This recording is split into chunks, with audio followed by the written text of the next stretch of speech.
অবশ্যই অবশ্যই যেন সবার কাছ থেকে স্টেটমেন্টটা নেন, কারণ একটা দুইটা স্টেটমেন্ট যখন বের হচ্ছে ন্যারেটিভ চেঞ্জ হয়ে যাচ্ছে এবং এটা কিন্তু একটা অনেক দূরদর্শিতার একটা ব্যাপার আছে। আমরা কিন্তু এটার সাফারার, হ্যাঁ, আমাদের অনেক ধরনের প্রশ্নের সম্মুখীন হতে হয়।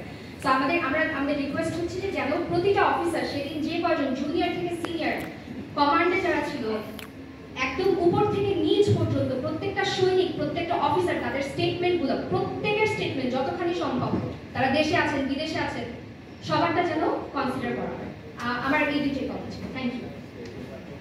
আসসালামু আলাইকুম স্যার, আমার নাম ফ্লাইট লেফটেন্যান্ট হারুন, আমি রাওয়া একজন সদস্য। আমার ছোট বোনের স্বামী মেজর হুমায়ুন কবির সরকার বিডিআর ভিতরে নিহত হয়েছে। আমি 27 তারিখ বিডিআর ভিতরে ঢুকেছিলাম এবং আমি দেখেছি কিভাবে নারকীয় তাণ্ডব চালানো হয়েছে। তার বাড়ির প্রত্যেকটি জিনিস, ইভেন ল্যাব তোষক ইত্যাদি কিভাবে কেটে তছনছ করা হয়েছে, স্বর্ণালঙ্কার কিভাবে লুট করা হয়েছে।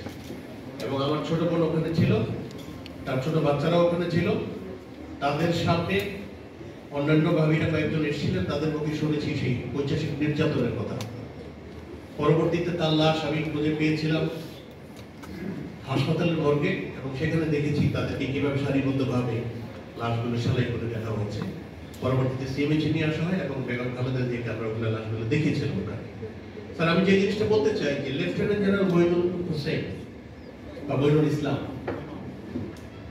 ইসলাম যিনি বিডিআর এর পরবর্তীতে দায়িত্ব নিয়েছিলেন, স্যার একটি সাক্ষাৎকার দিয়েছেন বাংলা আউটলুকের সাথে এবং বাংলা আউটলুকের সেই সাক্ষাৎকারে অনেক সত্য কথা তিনি বলেছেন।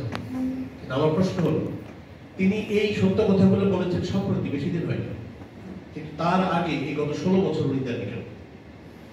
এই বিষয়টা তার কাছে জানবেন আপনারা দয়া করে। দ্বিতীয়ত হলো জেনারেল মঈন, যিনি এই পরিকল্পনার সাথে, ভারতীয় র এবং মোসাদের এই পরিকল্পনার সাথে আমি ব্যক্তিগতভাবে বিশ্বাস করি উনি ওতপ্রোতভাবে জড়িত ছিলেন। উনি কোনো প্রতিকারের ব্যবস্থা নেননি, উনি প্রতিহত করার ব্যবস্থা নেননি, ওনার সহকর্মী অফিসারদেরকে বাঁচানোর উদ্যোগ নেননি। বরং সেনাকুঞ্জে যখন তথাকথিত ফেসিস্ট হাসিনা যখন বক্তব্য দিতে এসেছিলেন, তখন সামরিক বাহিনীর যে সমস্ত অফিসাররা সে সময় আওয়াজ তুলেছিলেন, তাদের মধ্যে অনেক চৌকস অফিসার ছিলেন যাদেরকে চাকরি থেকে চাকরিচ্যুত করা হয়, যারা এখন লেফটেন্যান্ট জেনারেল কিংবা জেনারেল হতে পারত। নিরপেক্ষ এই স্বাধীন মতামত দানকারী অফিসারদেরকে কেন চাকরিচ্যুত করা হয়েছিল সেই বিষয়টি দয়া করে আপনারা আপনাদের এই রিপোর্টে নিয়ে আসবেন। আর সবচেয়ে বড় কথা হলো, এই ঘটনার সাথে ভারত কিভাবে জড়িত, র কিভাবে জড়িত, এবং এটি পুঙ্খানুপুঙ্খভাবে আপনাদের মাধ্যমে আমরা জানতে চাই এবং এটার একটা সঠিক বিচার এই আওয়ামী ফ্যাসিস্ট এবং যারা এই পরিকল্পনার সাথে জড়িত ছিল প্রত্যেকের জন্য উপযুক্ত শাস্তি হয়, বিচার হয়, সেটা আপনাদের কাছে। He was the man there. নামটা হচ্ছে আমি আপনাকেই বলেছি। নাম বলেন না। আমি যাকে দেখেছিলাম ব্রিগেডিয়ার মকবুল এসসি, আমার চোখ যদি সঠিক থাকে। আর একজন অফিসার আছে, আমাকে যখন ইন্টারভিউ করা সেখানে আমি ভারতীয় নাগরিকও দেখেছি, শুনেছি আমি। আমাকে ইন্টারভিউয়ের সময় কর্নেল মেজর পদবীর একজন অফিসার ছিল, যাকে আমি চিনি, আমি নামটা আকিব। সে বলতে পারে আমাকে কোথায় ধরে রাখা হয়েছিল, আমাকে কি জিজ্ঞাসাবাদ করা হয়েছিল, কি অপরাধ করেছেন। আমি যেহেতু প্রতিবাদ করেছিলাম, প্রথমে আমি জেল কেটেছি, বিডিআর এর শ্রমিক যারা ঘটনার সাথে জড়িত তাদের সাথে জেল কেটেছি। তারা তো বলে যে আমরা স্যার এগুলো কিছু জানতাম না। ওইখানে ওই যে ডিডি রোহিত আমরা একই পাশাপাশি জেল কাটতাম, প্রত্যেকদিন সকালবেলায় বাংলায় বসে বসে এগুলো নিয়ে আলাপ করতাম। 1.5 বছর এগুলো নিয়ে স্টাডি করেছি।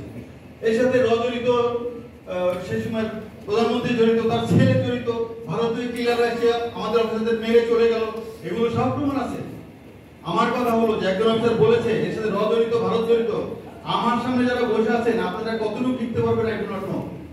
এবং আমি যেটা এখন বলতে চাচ্ছি সেটা হলো যে আমার কাছে মনে হচ্ছে আপনাদেরকে দেখে যে বজ্র আটুনি ফসকা গিরো, একটা কথা আছে বাংলা ভাষায়, আপনাদের সবার দেখে মনে হচ্ছে যে আপনারা বজ্র আটুনি দেওয়ার মতো লোক, গিট্টুটা ফসকা। আপনাদের এই তদন্তে কিচ্ছু হবে না। তদন্ত করতে হলে বর্তমান প্রক্রিয়া বন্ধ করতে হবে। এই যে বিচার প্রক্রিয়া চলতেছে, ফাঁসি হওয়ার আদেশ হয়ে গেছে, এক্সিকিউশন হয় নাই, স্টপ ইট। প্রথম শুরু করতে হবে।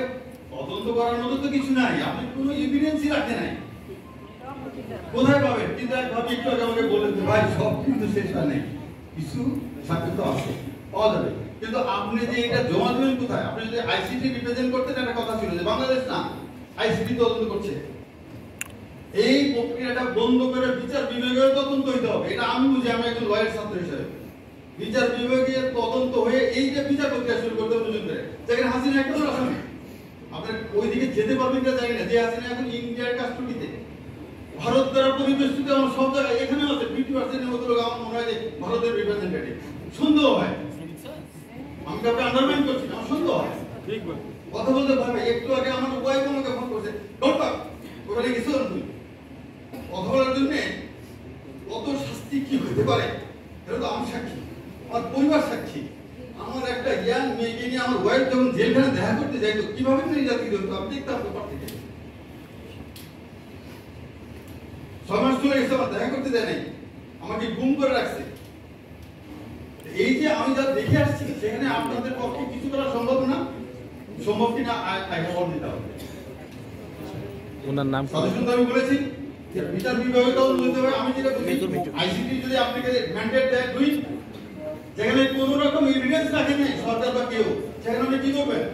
এইরকম মতবিনিময় সভা বহুত হয়েছে, আমাদের ফ্যামিলিরা বহুত মতবিনিময় সভা অ্যাটেন্ড করছে।